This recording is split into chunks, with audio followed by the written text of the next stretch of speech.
Selamat pagi anak-anak kelas 5 yang terkasih. Kita berjumpa kembali di mata pelajaran komputer.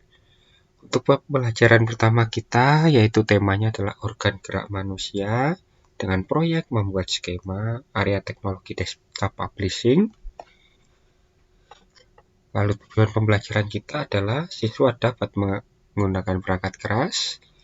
Lalu siswa dapat menyebutkan hubungan antara makanan dan sistem pencernaan, dan siswa dapat menyusun gambar sistem pencernaan. Lalu perangkat lunak yang kita gunakan adalah Microsoft Word, atau mungkin nanti alternatifnya adalah Google Docs. Kemudian perangkat keras yang kita gunakan adalah komputer atau laptop. Nah, ini adalah tampilan dari screenshot buku Smart Explorer yang bisa anak-anak buka jika anak-anak sudah memiliki bukunya di halaman 1, dan di halaman 2 itu adalah contoh hasil dari proyek yang akan kita buat nanti. Sekiranya seperti itu contoh hasilnya untuk proyek yang akan kita buat. Dan kemudian bagian-bagian dari sistem pencernaan manusia itu terdiri dari apa saja anak-anak? Nah, sistem pencernaan manusia terdiri dari mulut, kerongkongan, lambung, hati, empedu, pankreas, usus halus, usus besar. Di mana pertama-tama makanan masuk dari mulut, kemudian turun ke kerongkongan, lalu disaring oleh hati, kemudian empedu, dan kemudian masuk ke lambung, kemudian pankreas, lalu diserap di usus halus, kemudian ditampung di usus besar dan dikeluarkan di anus. Oke, selanjutnya anak-anak, apa itu Microsoft Word? Nah, Microsoft Word itu adalah salah satu dari bagian Microsoft Office. Nah, aplikasi ini merupakan bagian dari Microsoft Office, di mana Microsoft Office itu terdiri dari 3 aplikasi anak-anak, yaitu aplikasi Microsoft Word, Microsoft Excel, dan Microsoft PowerPoint.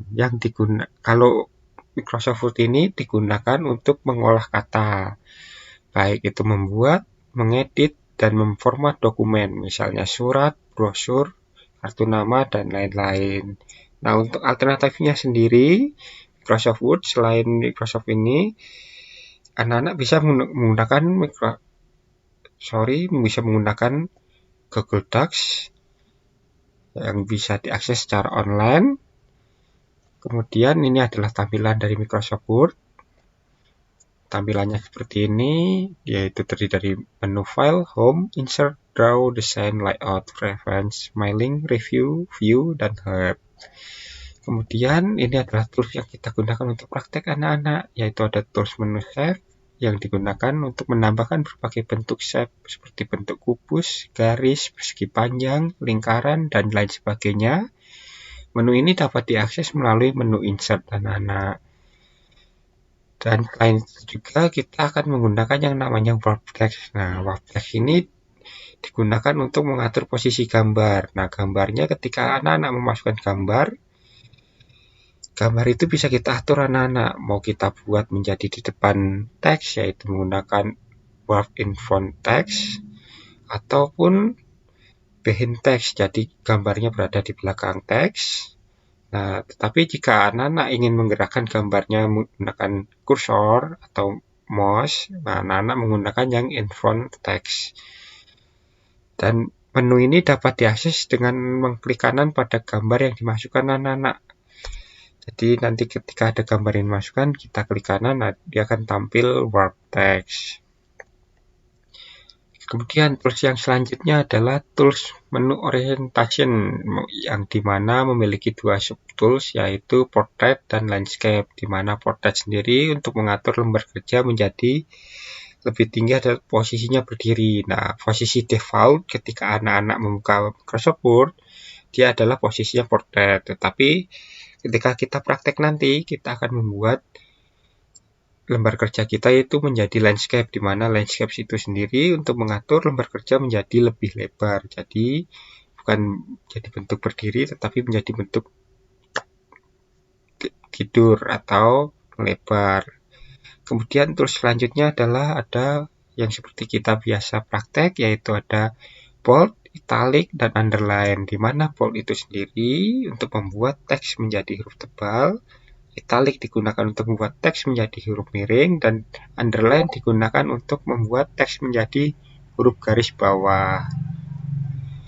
Lalu tools selanjutnya ada shape fill, yang dimana tools ini digunakan untuk memberi warna pada objek shape yang kita inginkan. Jadi ketika kita menggunakan tool shape, dia bisa kita beri warna anak-anak dengan cara menggunakan yang namanya tool shape fill. Lalu ada shape outline. Nah, shape outline ini digunakan untuk memberi warna pada garis tepi. Jadi setiap shape sendiri itu kan memiliki garis tepi anak-anak. Nah, ketika kita akan memberi warna, bisa kita warnanya lain. Jadi shape outline dan shape fill itu berbeda anak-anak ya. Bisa dipahami. Shape fill itu untuk memberi warna shape-nya, dan shape outline itu untuk memberi warna pada garis tepinya anak-anak. Nah, untuk lebih lanjutnya nanti Bapak akan terangkan pada materi ketika kita praktek menggunakan Microsoft Word-nya anak-anak. Dan selanjutnya toolsnya adalah tools picture, yang dimana seperti anak-anak pahami, tools ini digunakan untuk menambahkan gambar ke dalam lembar kerja. Lalu ada font yang digunakan untuk mengatur teks, style penulisan kita. Lalu kemudian ada font size yang digunakan untuk mengatur besar kecilnya suatu huruf. Dan yang selanjutnya ada word art yang digunakan untuk mengatur atau membuat teks lebih artistik dengan berbagai macam efek. Oke, sampai di sini terlebih dahulu anak-anak untuk pembelajarannya. Kita akan jumpa minggu depan dalam kegiatan praktek anak-anak.